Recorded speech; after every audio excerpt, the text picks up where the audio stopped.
Hey guys, and welcome back to this class, Cluster Analysis and Unsupervised Machine Learning in Python. I've kept things pretty general so far and just said unsupervised learning is for learning the structure or the probability distribution of the data. In this lecture, we'll talk about some specific examples of how you can use unsupervised learning in your data pipeline. So the first example is density estimation. So this is one we already know about, but I want to make note that this is an entire area of study in statistics. You already know that we use the PDF or probability density function to tell us the probability of a random variable.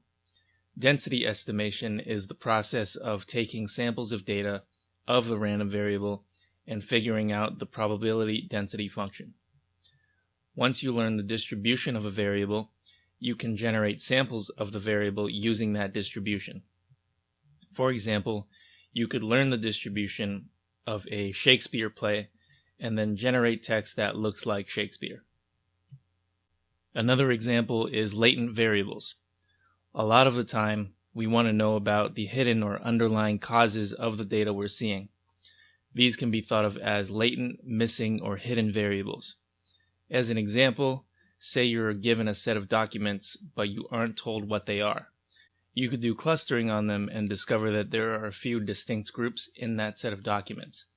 Then when you actually read some of the documents in your data set, you see that, one set of the documents is romance novels, the other one is children's books, and so on. A lot of the time, your data is just so big that it's infeasible to look at the entire thing yourself, so you need some way of summarizing the data like this. One view of this is topic modeling, where the latent variable is the topic and the observed variable is the words. Another way to think of unsupervised machine learning is dimensionality reduction.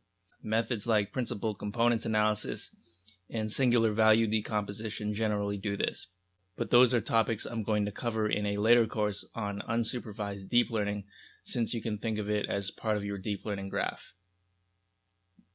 Another useful reason to do unsupervised learning is visualization. Sometimes you just need a summary picture of your data to give you a sense of the structure. Dimensionality reduction is useful here because it allows you to first reduce your data to 2 dimensions, at which point you can create a scatter plot. But as you'll see in this course, we can still generate useful pictures like the dendrogram in hierarchical clustering. Visualizations are also important in telling us when an algorithm is not working, as we'll see when we do k-means.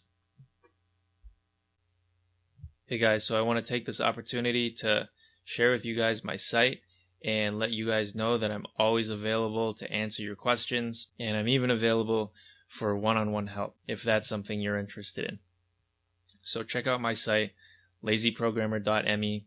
I have a lot of free tutorials and I'm posting new ones all the time. I always post coupons on my site and I announce when my new courses come out here as well. I would also recommend signing up for my newsletter, since that will be the first place that I announce free coupons and new courses that have come out.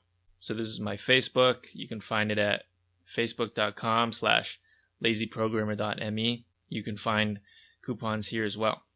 You can also find me on Twitter, twitter.com/lazyscientist. I also announce coupons here. You can also check out my Pinterest, pinterest.com/lazyprogrammerm/deep learning, machine learning, data science. I also recently set up a YouTube channel. The URL is kind of complicated, but you can search for Lazy Programmer and you'll probably find it. I'm going to be posting free tutorials on YouTube, so you want to check this out. Unfortunately, my Google Plus also has a very complicated URL, but you can find a link to it on my Udemy profile.